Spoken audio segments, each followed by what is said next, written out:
everyone. Shane Newton here with the Newton Property Group and Keller Williams, your trusted real estate consultant with 25 years combined business experience in real estate consulting and corporate finance. And today's video, I want to talk about the buyer process. Now, I did a real short video you can find on my page about where to start in the buyer process. And today we're going to not only talk about starting, but the full process and what all is involved in it, okay? And where we're going to start is at the very beginning, and that's getting pre-approved. The pre-approval process is very important when you're buying a home. It does a couple of things. It helps you to understand what your buying power is. You know, what am I limited to in my buying process? What sort of budget do I have for this process? And two, it also helps to streamline the process of making offers on homes. Sellers want people that are making offers to be pre-approved. They're gonna give that favoritism over someone who has a contingency for financing on their offer.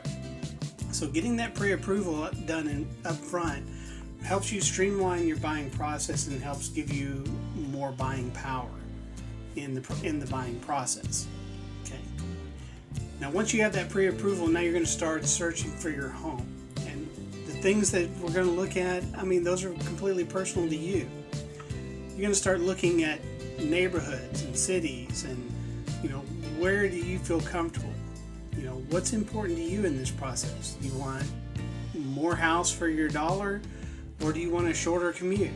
If you're working downtown, you can obviously buy in Lakewood or in Highland Park or something like that, but the prices are going to be higher. But you're going to have a shorter commute. Now, you may move your search further out and start looking in Plano, Frisco, Little Elm, those areas, Aubrey, where you're probably going to get more house for a lower cost, but you're going to have a little more driving time.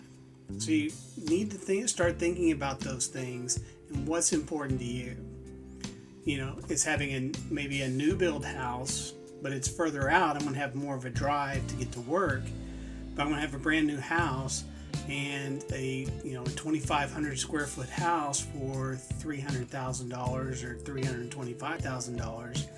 As opposed to the same house in Highland Park and paying $500,000 to $1 million, but a short commute. Those are things to look at. Okay. Now, in addition to starting your search, when you start making those decisions, start looking at neighborhoods, start looking at schools. What are those things that are important to you to help narrow that search criteria down? Start focusing in on the specific area you want to live in. All right. Once we get there, now that we have kind of a defined neighborhoods or areas we want to look in, now we can start looking at specific houses and trimming that list down to, okay, here's 4 or 5 houses I really like and I'd like to view. And now we can start scheduling the showings. And once we get those showings, that's where we're going to walk through the houses.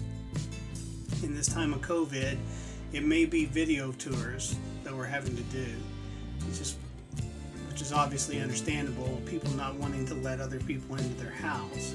That doesn't mean you're never going to get to walk through it. It just means right now you may have to do your initial viewings on a video tour.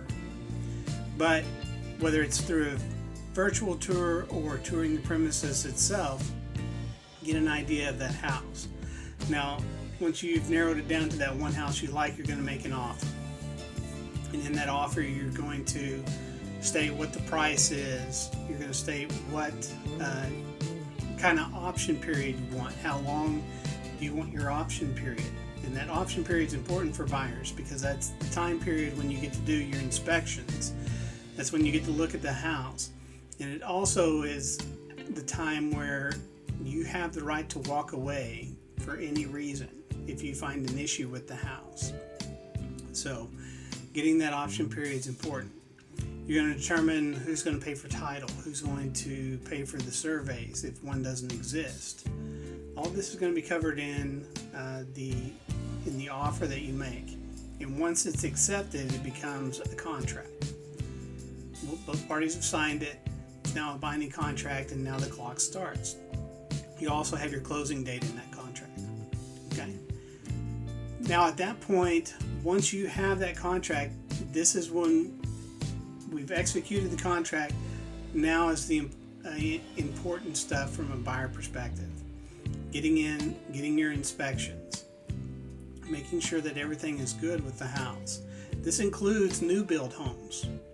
Even if you go out and buy have a home built from a blank lot to a house, or if you're buying an inventory home with a new builder, you still want to have an inspection. The inspector's going to go through and check the wiring. He's going to check the appliances. He's going to check the various systems from the AC, water heater, checking your tubs and toilets, all of that stuff.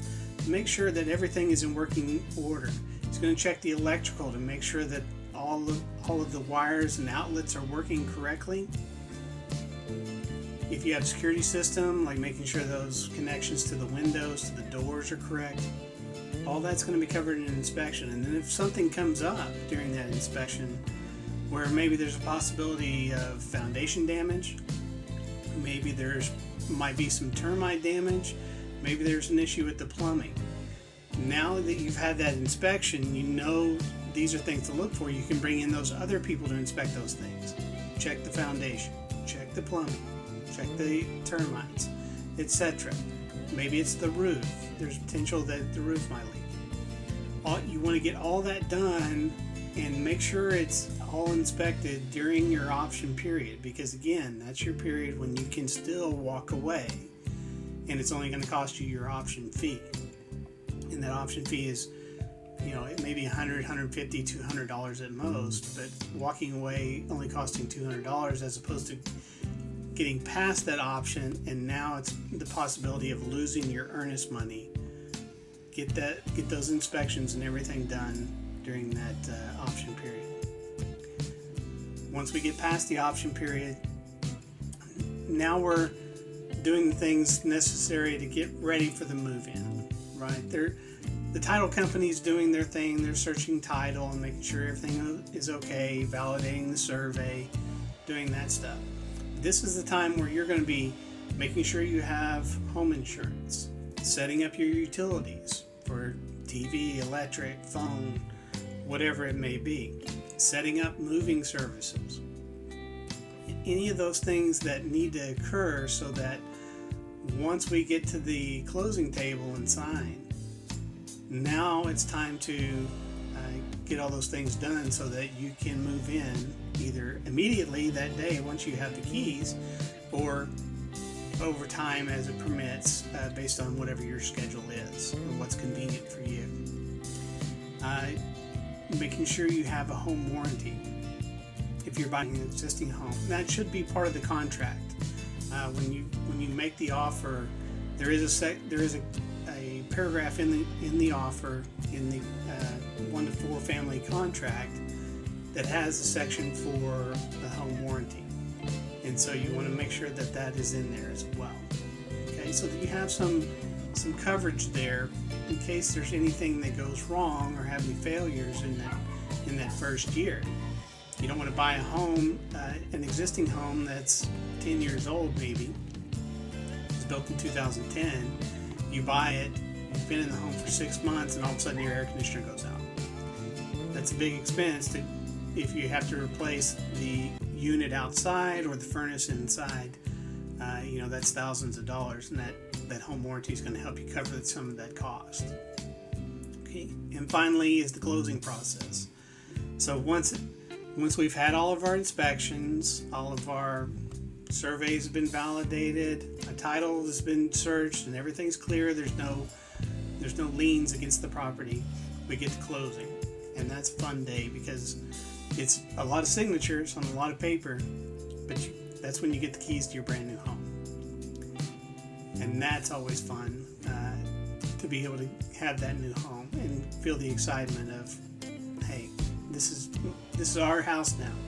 It's our new castle, so to speak, and that's a great day to have. So anyway, that again is the buying process, and it's kind of high level, but it basically covers what you're going to need to do.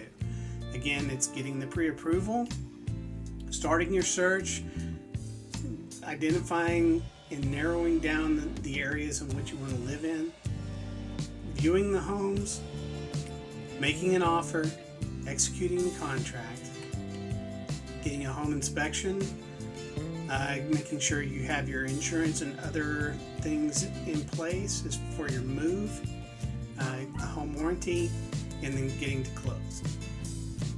It's a good process. It can be a little stressful at times, but that's where I can help you walk through that process and answer any questions to make it as smooth as possible. They're all different. They all have different things that come up, but they're always fun and they're always rewarding. So, hope this video helped you. If you have any questions, feel free to reach out to me at any time. With my contact information is below in the description or on the page. And if you're in the process of getting ready to buy a home, I hope this helps you to get started and helps clarify maybe some questions you have about that buying process. We'll be back with another video soon. Other than that, I hope you liked the video. Hit the like button if you do. If you have any questions or comments, put them in the comments section below. If you're on YouTube, hit that subscribe button. We have a new video that comes out every Thursday at noon, or additional videos besides that come out randomly. But we do have at least one new video a week that comes out Thursday at noon. All right. Hope you had a great day and have a great rest of your week, and we'll talk to you soon. Thanks, everybody.